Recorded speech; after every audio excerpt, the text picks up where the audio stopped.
لما تعرف ان احنا عندنا واحد من اكبر مناجم الذهب على مستوى العالم، طب ليه برضو عندنا ازمة اقتصادية والظروف صعبة؟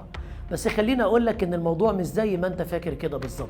علشان كده تعالى نتعرف الاول مع بعض على الموضوع من اوله ونفهم الحكاية ماشية ازاي. منجم السكري واحد من اهم واكبر مناجم الذهب على مستوى العالم، وناس كتير جدا بتفتكر انه تم اكتشافه جديد في مصر، لكن في الحقيقة إنهم اكتشفوه سنة 95 وبدأ يشتغل فعليا في 2009. والمفاجأة بقى إن مصر فيها تقريبا أكتر من 250 موقع لإنتاج الذهب، من ضمنهم حوالي 120 منجم كبار على رأسهم منجم السكري، اللي أعلنت وزارة البترول في نهاية 2019 إنهم باعوا أكتر من 15 طن ذهب وفضة بأكتر من 600 مليون دولار، وكل دول طالعين بس من منجم السكري لوحده. عظمة المنجم ده بقى مش بس انه متصنف تقريبا من 10 مناجم على مستوى العالم، ولا كمان انه خارج سيطرة شركات انتاج الذهب الكبيرة، لكن كمان لما اكتشفوه اكتشفوا انه موجود اصلا من ايام المصريين القدماء، ومع ذلك لسه بعظمته زي ما هو.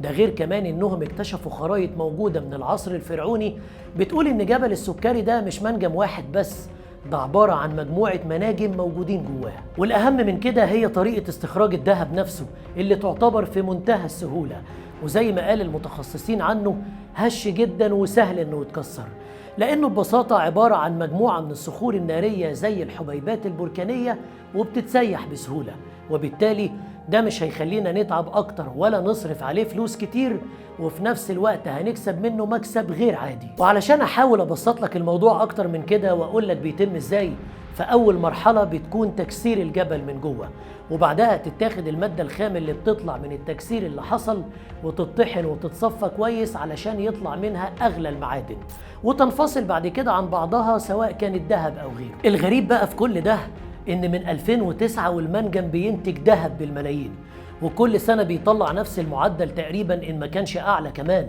لدرجة إن اتقال عنه في نهاية 2020 إنه مرشح جدا إنه ينتج بنفس الشكل وبنفس الكفاءة لمدة 12 سنة قدام، من ضمنهم كمية ضخمة جدا هتطلع من المنجم ده في 2024.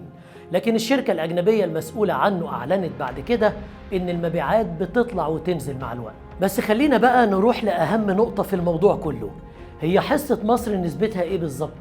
الإجابة ببساطة كانت بناء على اتفاقية توقعت ما بين مصر والشركة الأجنبية المسؤولة عن المنجم، بأن الحكومة المصرية ليها نسبة أرباح 50%، ده غير كمان إن مصر ليها الحق تاخد إتاوة 3% على صافي المبيعات السنوية للمنجم. لكن الاتفاق كمان إن كل ما الإنتاج يقل والمبيعات تنزل، حصة مصر كمان بتنزل معاها، والإتاوة اللي مصر بتاخدها على صافي الأرباح بتقل هي كمان. وده حصل في الفترة اللي ما بين 2020 و2022، وكل ده كان في عز الأزمة الاقتصادية. وغير كده بقى أعلنت الشركة الأجنبية المسؤولة عن المنجم إنها هتعمل في مصر على مستوى العالم أكبر محطة للطاقة الشمسية، والمفروض إن المحطة دي هتوفر استهلاك الوقود في المنجم بحوالي 22 مليون لتر سنوياً. ده غير كمان إن ده هيوفر في استخدامه وهيقلل التكاليف بتاعته على مستوى مصر، وهتحميك من تقلبات الأسعار، لأنها هتوفر بسبب محطة الطاقة الشمسية دي سنوياً من 10 ل 13 مليون دولار. ومن ناحية تانية وزارة البترول من وقت للتاني بتوقع عقود وتعمل اتفاقات كبيرة مع شركات عالمية مختلفة للبحث والتنقيب عن الذهب في مصر، والوزير قال إن لولا الاستقرار السياسي والاقتصادي في البلد ما كناش قدرنا نعمل كل ده. منجم السكري واحد من ضمن مناجم كتير موجودين في مصر، وعبارة عن اكتشاف مصري أصيل. مش بس كده، احنا كل يوم في الطريق كمان بنكتشف منجم جديد، وبعد شوية بيشتغل وينتج ويصدر، وده يعرفك قد ايه فعلا مصر غنية بمواردها الطبيعية والثروة المعدنية اللي موجودة فيها، اللي دول كتير موجودين في العالم ما يملكوش ربعها. عشان كده ده يخلينا في الآخر نسأل طبعا السؤال المهم، هو احنا ليه كل يوم حالنا بيبقى في النازل وظروفنا بتبقى صعبة، مع ان أرضنا مليانة كنوز كتيرة جدا ومفيش سنة تقريبا بتعدي علينا من غير ما نطلع منها حاجات بتتاقل بالذهب؟